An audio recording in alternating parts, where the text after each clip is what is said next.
Hello, English learners. Welcome back to another great lesson here at English Pod. My name is Marco. And my name is Catherine. So, Marco, today we've got a little bit of an unusual lesson because we're talking about hypothetical situations. Right, we're talking about a unreal situation or something that may happen or may not happen. Okay, so you're going to hear all about this in today's dialogue. We're going to hear it a couple of times. When we come back, we'll be breaking it down for you so you know all about these great phrases and how to talk about not real situations with your friends.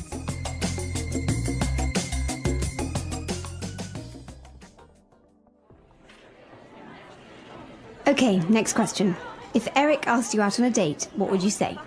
Duh, I would say yes. Eric is the most popular kid in school. Okay, my turn. What would you do if you won the lottery? Let's see. If I won the lottery, I would buy 2 tickets for a trip around the world. If you buy me a ticket, I'll go with you for sure. My dad would freak out if I even mention a trip like that. All right, this is a good one. What would your mom say if you told her that you're going to get married? If I told her that, she would faint and have me committed.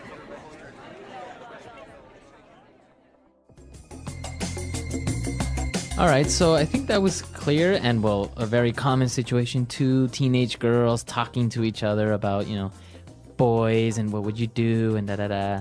Guys do this too, so don't just put this on the girls, okay? I don't think we do it like this, though. No, but it's actually a very popular game in the car to play, the what if game. The what if game, Yeah. Exactly. And that's exactly the topic that we want to talk about today is the structure what if, which is actually called a conditional. All right, so conditional because the result, the thing that happens, depends on something else. Exactly. So let's actually take a look at the words in today's language takeaway before we talk about all this grammar stuff. Language takeaway. Okay, so we'll start out with some basic words. They were talking about guys, and she said if Eric asked you out. Right? So to ask somebody out. Okay, so this might be a little bit strange because you think, okay, to ask is to ask a question. But to ask out, it's a fixed phrase. It's something you say. These 2 words go together, right? So I want to ask someone out. It means I want to invite someone on a date. On a romantic date, usually. So yeah, I want to ask him out to dinner, or he asked me out to the movies. Now, if I didn't want to ask somebody out on a romantic date, what verb would you use? I'd say you could invite someone out, but then again, it's always a little bit, you can say invite for someone if you're going to ask them on a date too. So Yeah. I'd say to ask out is always romantic, and to invite can be romantic or just friends. Okay, so to ask somebody out. Now, they were talking about other situations. Maybe they would go on a trip or something. And she said, my dad would freak out. This is a great phrase, and this is something that I used a lot when I was a teenager. The word freak out? Freak out. So the verb to freak out means to be really angry or upset, or, it could be a good thing or a bad thing. But usually when we're talking about our parents, it's a bad thing. It's a bad thing. So they get angry, they start yelling at you. Yeah, so Freak out. Freak out means like overreact. All right. And the last word that we have on language takeaway today is committed. Well, let's look at the whole phrase. He says, she would have me committed. So this is actually being done to someone. Now, we did look at this word before, but basically for marriage, right? To commit to somebody, to promise. Yeah, but to have someone committed means that you're going to send them away to maybe a mental institution. Exactly. So this means they have psychological problems, and someone else sends them to the hospital because they can't send themselves. Exactly. So it's always used to have someone committed, right? Right, because it's being done to them. They don't want it to happen. It's involuntary. Okay. So she had him committed. My mom's going to have me committed if I keep working 20 hours a day. Exactly. So that's the way you use it. And so now you have another way of using this verb. But now I think we should listen to this dialogue again. We're going to slow it down a little bit, and then we'll come back and look at this grammar focus that we want to talk about.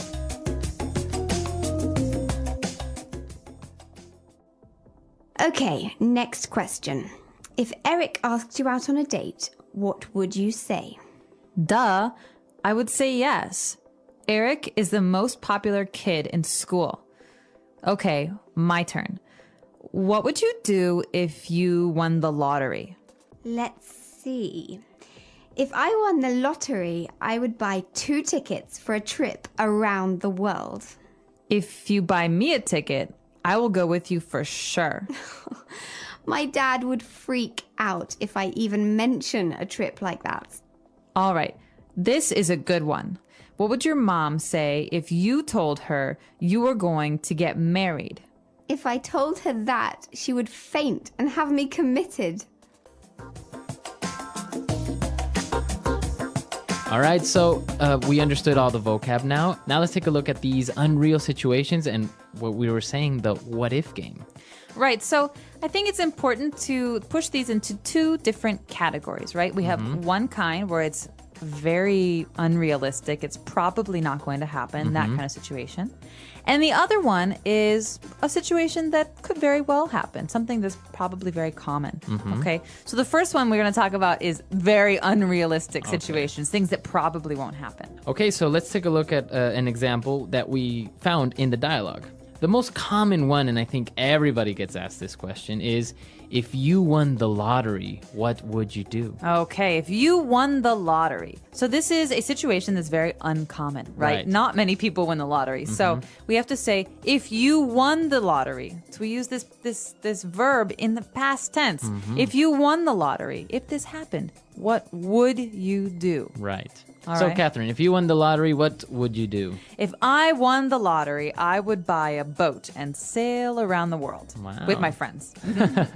All right. So another example, again, using the same structure, right? The verb in the simple past tense, we would say, if you were stuck on an island with one other person, who would that be? All right, so if you were stuck on a desert island with one person, who would that person be? So, Marco, I'm going to ask you, who would it be? I think it would be an engineer or a scientist that could probably get me off the island. What about your girlfriend? No, well, that's the point. If I can get to her quicker. Oh, okay. I would say maybe kind of romantic, but kind of not. So that's the first situation. We've got these situations like being stuck on an island, winning the lottery. These are very unlikely. But what about the other kind? But before we move on to that, you notice that we used the verb was. We didn't say if I was on an island. I said if I were, right? Or if you were. So this is the way that you use it in these conditionals. If I were you, or if you were president of the United States. Yeah, this is a rule. So this is a grammar rule. We're not going to describe why it happens because it's very, very complicated and you can look it up on our site, but we're going to describe how to use it. That's the most important. So we can say, for example, Marco, if I were you, I would dye my hair red. Why? I don't know. I think it would look cool. I don't think so. So if I were you, I would. Or if you were me, what would you do? Exactly. So we always use it like this, right? If you're going to use this conditional, always use were for the subject, never was. Right. So you can tell this very, very big grammar issue. A lot of English speakers make this mistake. Yes, very many. So, but now you know that you shouldn't make this mistake and you can speak properly. All right. So now that we've seen these semi-unreal situations, let's move on to something that's a little bit more probable that it may happen. Right, so we've got these situations that are common or likely. For example, in this lesson we hear, I will go with you for sure. So this is, if you buy me a ticket to travel, of course I will go with you. So if you buy, this is in the present tense. If you buy, then I will. Right. Right. So now you notice the difference. The verb is in the present, and then we use, instead of would, we use will. So again, I can say, if it rains tomorrow, I will stay home and watch TV all day. Okay, so think about this. Before we talked about going to desert islands. Now we're talking about rain and the weather. They're very, very different. The rain is very common. So we can say, if it rains tomorrow, I will need an umbrella. What about this? If we have lunch tomorrow, what will we eat? So we have lunch pretty much every day, right? Yeah, pretty much. So again, it's a situation that is very probable. So if we have lunch tomorrow, we will probably eat I don't know, pasta, I think. I'm Yeah. feeling like pasta tomorrow. Pasta, Yeah. some noodles. Yeah. All right, so Marco, let's take another listen to some of these phrases and try and figure out, while you're listening, which kind of conditional it is, first or the second. If it stops raining, we'll go for a walk later. Sounds good. But what if it doesn't stop? Then we'll just stay inside and watch a movie. Fine by me. If we watch something, I'd prefer a comedy. Same here. If I had more time, I'd watch comedies every day. Me too. But if you had the time, would you get bored of them? Maybe. You know, if I'd studied filmmaking, I might have tried writing a comedy script. That's interesting. If you ever decide to do it, let me know. Sure thing. By the way, if you hadn't reminded me, I would have forgotten my umbrella today. Good thing I did. If you get wet, you always catch a cold. True. And if I catch a cold, I'm miserable for days. Exactly why we should stay dry. Agreed. So, if the rain lets up, let's grab some snacks for the movie. Deal. And if there's popcorn, count me in. Very good. So we heard different examples, and the first conditional is the one that we mentioned is very probable, and the second conditional is the one that's not so probable. So they're very easy to distinguish. You don't really need to know the names, just know how to use them, right? Exactly. And so just remember, if you were me, what would you do? We've got these kind of pairs, these words that go together. And the other one is more common. It's if it rains tomorrow, I will bring an umbrella. Perfect. So why don't we listen to this dialogue for the last time, just to kind of reinforce everything, and then we'll come back and talk a little bit more.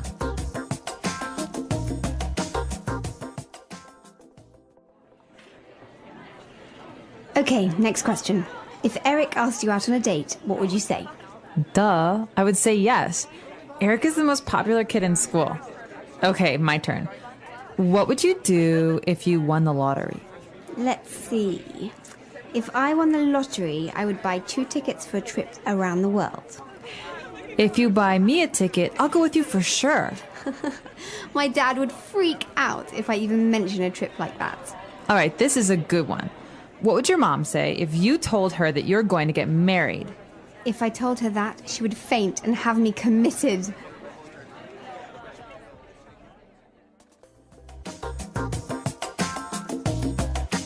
So, Marco, if we talk any more about grammar, someone's going to have me committed. It is a little bit difficult to talk about grammar, especially on a podcast, because it's such a difficult topic and it's also kind of heavy, right?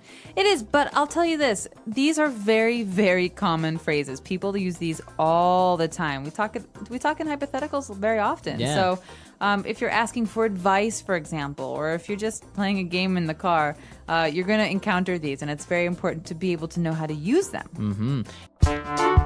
The English Pod Audio Review.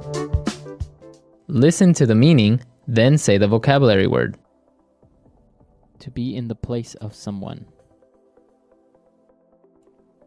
Be in your shoes. To lose one's nerve, become suddenly anxious. Freak out. An instance of spending the night as a guest at another's home. Sleepover. To request a date. Ask someone out. Suppositional, uncertain. Hypothetical. Put in a mental hospital. Commit. Rumor or talk of a personal, sensational, or intimate nature. Gossip. To join in marriage. Get married. To have dreamlike musings or fantasies while awake. Daydream. A romantic meeting. Date. Let's try that faster. Suppositional, uncertain. Hypothetical. To join in marriage. Get married.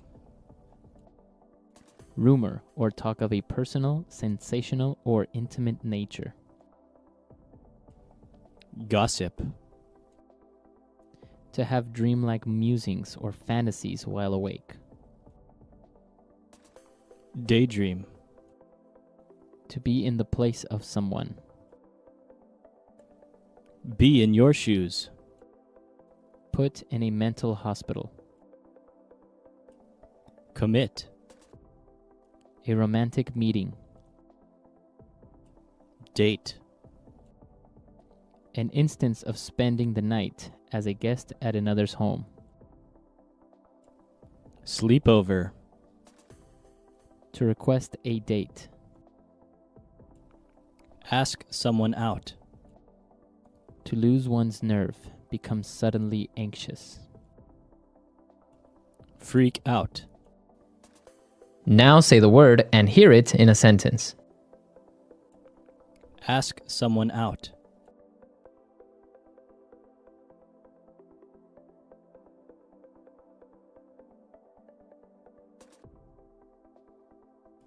When asking someone out, choose your moment carefully and practice what you might say in advance so that you don't appear tongue-tied. Ask someone out.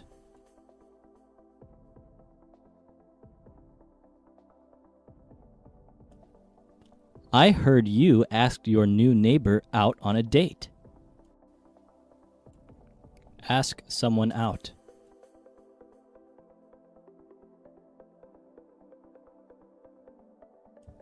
I really want to ask Jeff out, but what if he says no? Freak out.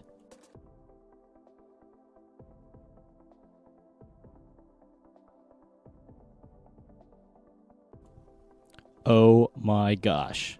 I'm going to meet Justin Timberlake. I'm totally freaking out. Freak out.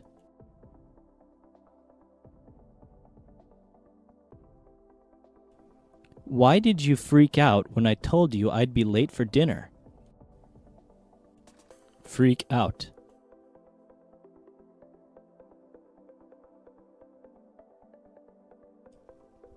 Don't freak out. We can solve this problem in 5 minutes.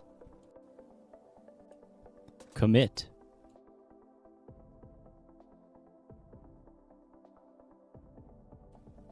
The judge had him committed to a mental institution.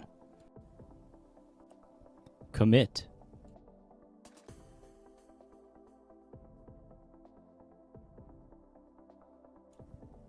If you get committed to an asylum, can you eventually get out?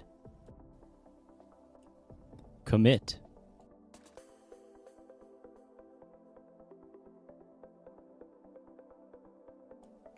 He was committed to 50 hours of community service for his crimes.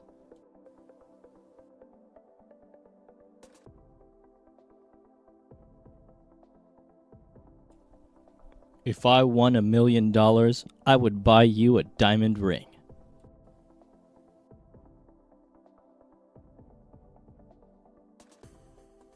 We wouldn't be so late if Nick drove faster.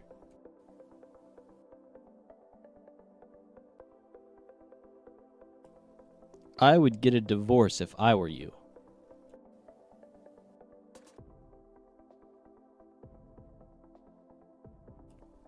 If it's sunny today, we will go to the park.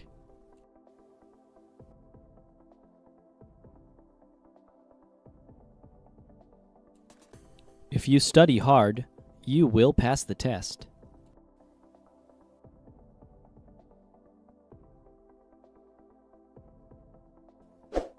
Mary will be very sad if Joe leaves.